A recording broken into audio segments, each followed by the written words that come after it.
السلام عليكم جميعا ورحمة الله وبركاته. Le sujet de cette vidéo s'intitule Les 19 devoirs des parents et envers les parents.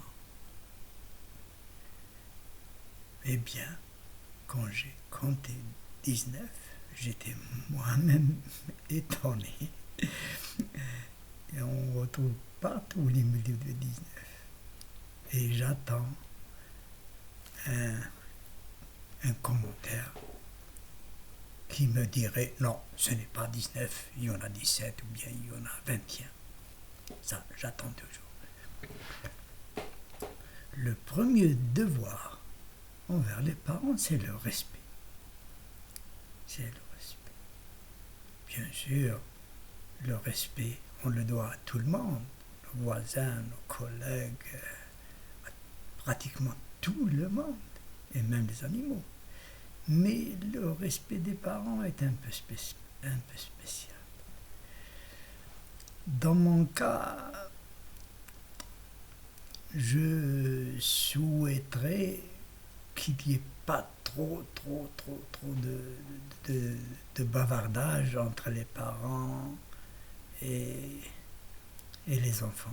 Le minimum. Bon. Le deuxième, c'est les charités, les dons.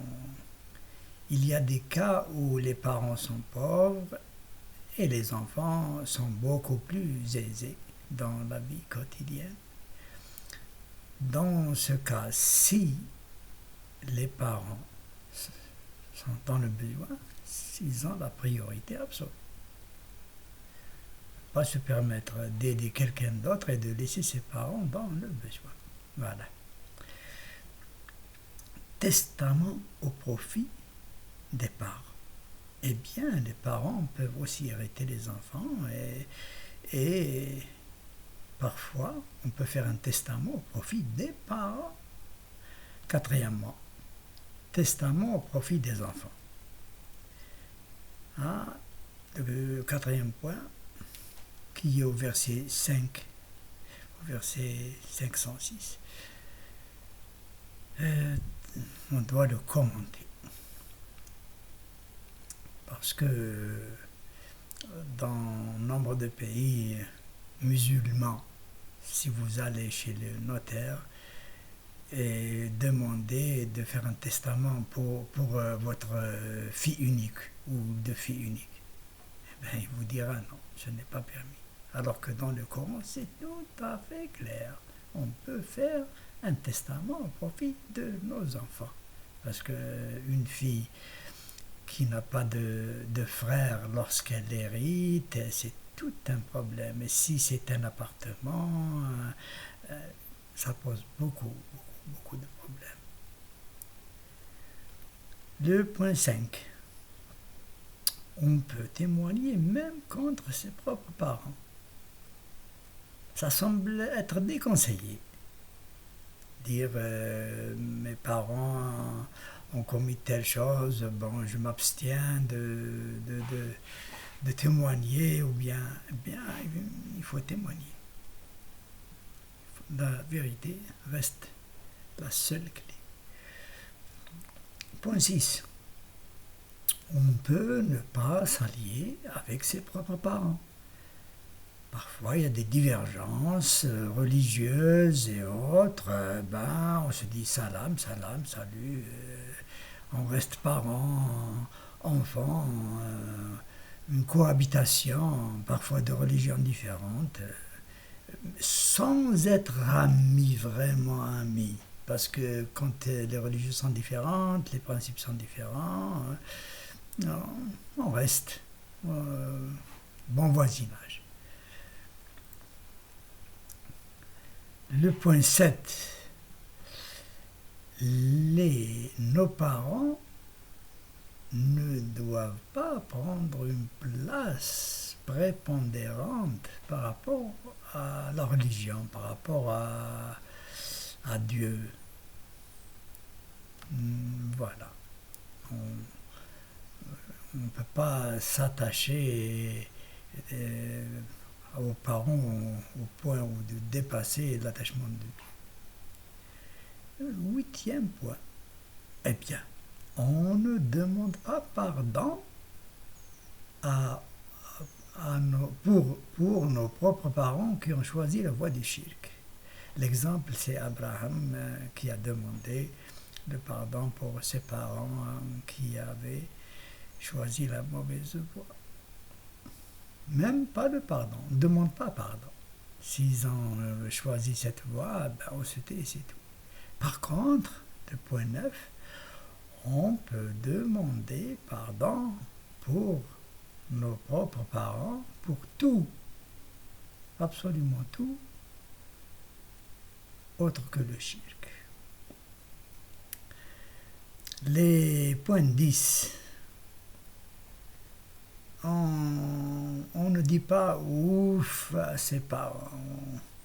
C'est-à-dire que parfois, ils vous demandent quelque chose, vous le faites de mauvaise grâce. On essaye d'être dynamique et un peu plus qu'avec les autres.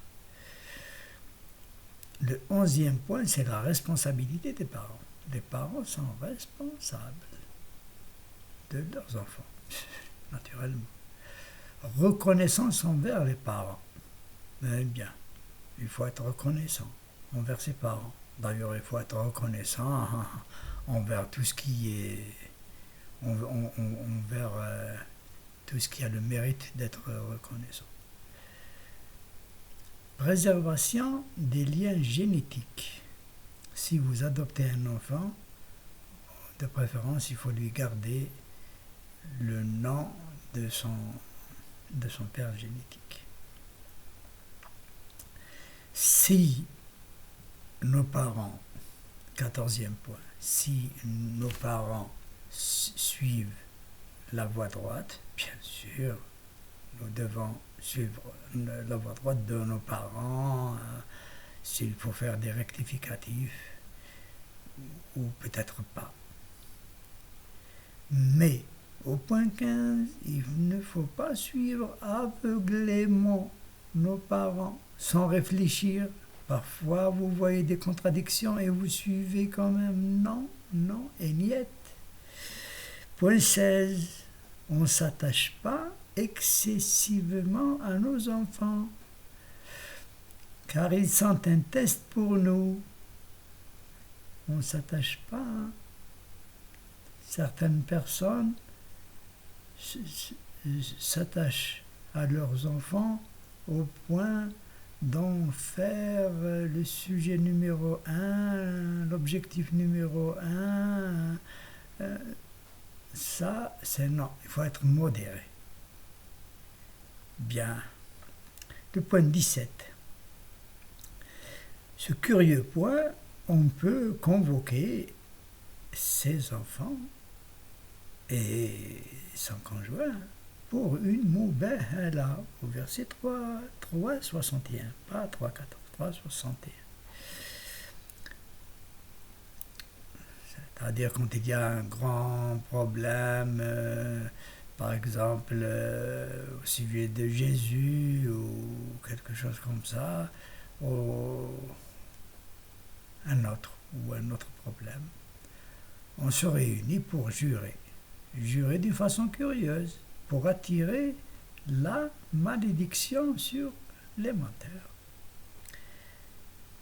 De point 18, les enfants sont exempts de combat. On n'envoie pas les enfants faire la guerre, naturellement. Le point 19, les enfants doivent demander la permission d'entrer, doivent taper à la porte avant d'entrer. Voilà, je les ai pris à la volée dans le sens consécutif du Coran tel qu'il s'est présenté. Je n'ai pas cherché à les classer. Voilà donc les 19 points. Que le meilleur d'entre vous trouve un 20e ou un 21e Merci et salam alaikum wa rahmatullahi wa barakatuh.